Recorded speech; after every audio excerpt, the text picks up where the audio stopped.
विदेश से पैसा पाने वाले एनजीओज पर अब गृह मंत्री अमित शाह ने बड़ी स्ट्राइक की है। विदेशी अंशदान पाने वाले एनजीओ समाचार सामग्री प्रकाशित नहीं कर सकेंगे। गृह मंत्रालय द्वारा एफसीआरए के लिए अब नया नियम जोड़ा गया है, जिन्होंने अब इस एनजीओज पर लगाम लगा दी है। तो क्या है पूरा माजरा, क्या चेंज हुआ है, विस्तार से जान लेते हैं। केंद्रीय गृह मंत्रालय ने एफसीआरए के लिए नियमों में संशोधन किया है, जिसमें कहा गया है कि प्रकाशन संबंधित गतिविधियों में लगे और विदेशी अंशदान प्राप्त करने वाले गैर सरकारी संगठन कोई समाचार पत्र या सामग्री प्रकाशित नहीं कर सकेंगे और उन्हें भारत के समाचार पत्रों के पंजीयक से ये प्रमाण पत्र लेना होगा कि वे कोई समाचार सामग्री प्रकाशित जो है नहीं कर सकते हैं। केंद्र ने कहा है कि विदेशी अंशदान अधिनियम के तहत पंजीकरण चाहने वाले एनजीओ को नए नियमों का पालन करना ही होगा।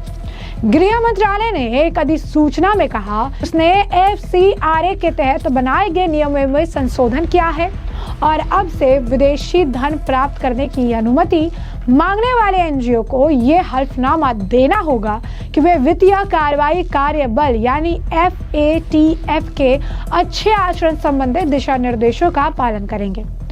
FATF आतंकवाद से वित्त पोषण और धन संशोधन पर वैश्विक निगरानी संस्था है। गृह मंत्रालय ने कहा कि ऐसे निकाय या गैर सरकारी संगठन जो पंजीकरण चाहते हैं उन्हें पिछले 3 वित्तीय वर्षों के वित्तीय विवरण और लेखा परीक्षा रिपोर्ट संलग्न करनी होगी, जिसमें परिसंपत्तियों और देनदारियों का विवरण, प्राप्तियां और भुगतान खाता तथा आय और व्यय खाता शामिल होगा। यदि लेखा परीक्षा रिपोर्ट और वित्तीय विवरण के पिछले 3 वित्तीय वर्षों के गतिविधि वार व्यय शामिल नहीं है तो एनजीओ द्वारा गतिविधि वार व्यय की गई राशि को निर्दिष्ट करने वाला चार्टर्ड अकाउंटेंट का प्रमाण पत्र आय और व्यय खाते और प्राप्ति और भुगतान खाते के साथ विधिवत मिलान किया जाना चाहिए।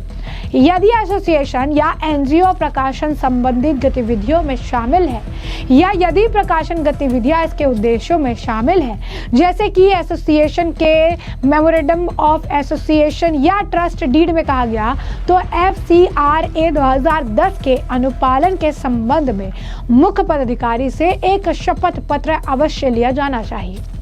गृह मंत्रालय ने कहा कि यदि एसोसिएशन का प्रकाशन भारत के समाचार पत्रों के पंजीकरण के पास पंजीकृत है तो उसे भारत के समाचार पत्रों के पंजीयक से समाचार पत्र नहीं होने संबंधित प्रमाण पत्र प्रस्तुत करना होगा। यदि एनजीओ पहले ही एफसीआरए के तहत पंजीकृत था तो उसे पंजीकरण प्रमाण पत्र की समाप्ति या रद्द होने के बाद विदेशी अंशदान की प्राप्ति और उपयोग के संबंध में एक हल्फनामा प्रस्तुत करना होगा। इसमें कहा गया है कि यदि पिछले 3 वित्तीय वर्षों में लक्ष्य और उद्देश्यों पर व्यय 15 लाख रुपए से कम है तो पूंजी निवेश को शामिल करने के संबंध में एक हल्फनामा प्रस्तुत किया जाना चाहिए। सरकार ने शर्त रखी है जो गैर सरकारी संगठन विदेशी अंशदान प्राप्त करने की अनुमति चाहते हैं उन्हें दानकर्ता से एक प्रतिबद्धता पत्र संलग्न करना होगा, जिसमें पत्र में दी गई प्रतिबद्धता राशि दान की राशि से मेल खानी चाहिए। परियोजना रिपोर्ट का भी जिक्र करना होगा, जिसमें विदेशी अंशदान से होने वाले प्रस्तावित व्यय का विस्तृत ब्यौरा शामिल होगा तथा यह घोषणा भी होगी कि प्रशासनिक व्यय विदेशी अंशदान के 20% से अधिक नहीं होगा। विदेशी धन प्राप्त करने वाले सभी गैर सरकारी संगठनों को अनिवार्य रूप से एफसीआरए के तहत पंजीकृत कराना होगा और ऐसे धन का इस्तेमाल केवल उन्हीं उद्देश्यों के लिए करना होगा जिनके लिए इसे प्राप्त किया गया। सरकार ने कहा कि विदेशी अंशदान प्राप्त करने की इच्छा रखने वाले किसी भी संगठन के पास एक निश्चित सांस्कृतिक, आर्थिक, शैक्षणिक, धार्मिक या सामाजिक कार्यक्रम होना चाहिए। इसमें यह भी कहा गया सही संगठन को केंद्र से अनुमति या पंजीकरण प्राप्त किए बिना किसी भी विदेशी अंशदान को ना तो प्राप्त करना चाहिए और ना ही उसका इस्तेमाल करना चाहिए। ऐसे में आप समझ सकते हैं कि किस तरीके से सरकार ने जो अब ये लगाम लगाई है या यूं कहिए कि ये जो नया रूल ऐड किया है, ऐसे में अब कई सारे भारत विरोधी तत्वों में खलबली मच गई है। ये ऐसे ही लोग हैं जो बहुत सारे एनजीओ के नाम पर पोर्टल्स और यूट्यूब चैनल्स चलाते हैं और भारत के खिलाफ बयान देते हैं। आपको बता दें कि पास्ट में राजीव गांधी फाउंडेशन को लेकर भी काफ़ी बयानबाजियां देखने के लिए मिली, जिसमें चीन का ट्रेल समझ में आए, चीन से फंडिंग का मामला समझ में आया। इसके बाद ये भी जो है निकल के आया कि ऐसे कई सारे एनजीओज हैं जिनके एफसीआरए लाइसेंस को भी गृह मंत्रालय द्वारा समय समय पर रद्द किया गया। ये ऐसे ही एनजीओज थे जिनमें समय समय पर जो है विदेश से फंडिंग मिली है। ये ऐसे ही एनजीओज थे जिन्होंने अपने यूट्यूब चैनल खोलकर किसान आंदोलन के वक्त भी काफ़ी ज़्यादा मिस इन्फॉर्मेशन फैलाने का काम किया था।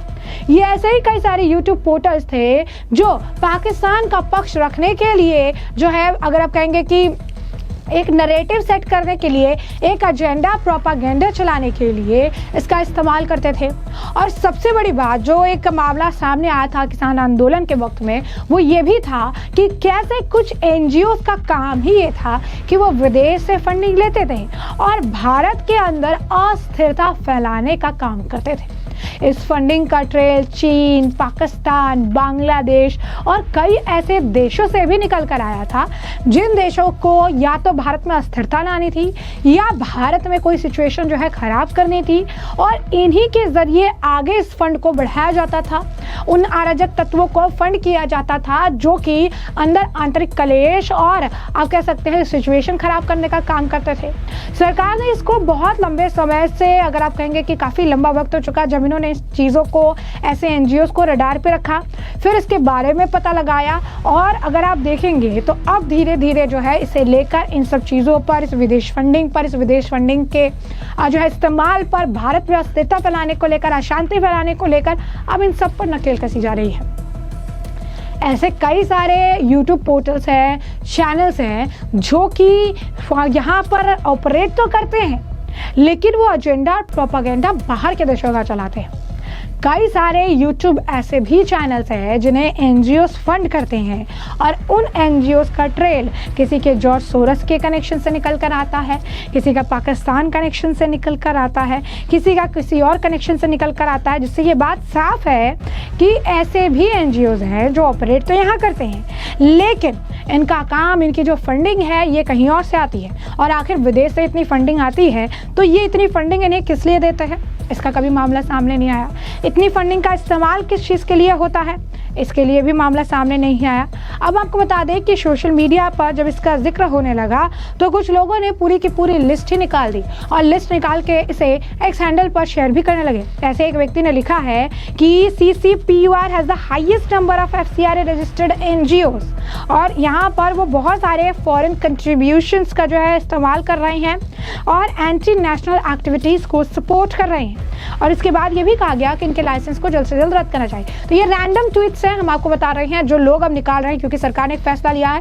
अब इसके बाद लोगों के नज़र में भी कुछ अगर ऐसे एनजीओज हैं जिन्हें लगता है कि अच्छा विदेशी फंडिंग आ रही है, इसकी जांच होनी चाहिए, इसके मनी ट्रेल के बारे में पता लगाना चाहिए, तो सोशल मीडिया पर इसकी भी अगर आप कहेंगे कि लंबी लिस्ट तैयार हो गई है और इस पर भी काफ़ी ज़्यादा चर्चा हो रही है। तो ऐसे में हमने आपको जो पूरा मामला है विस्तार से बताया। इस मामले पर अब आपकी राय हो कमेंट सेक्शन में कॉमेंट करके जरूर साझा करिएगा।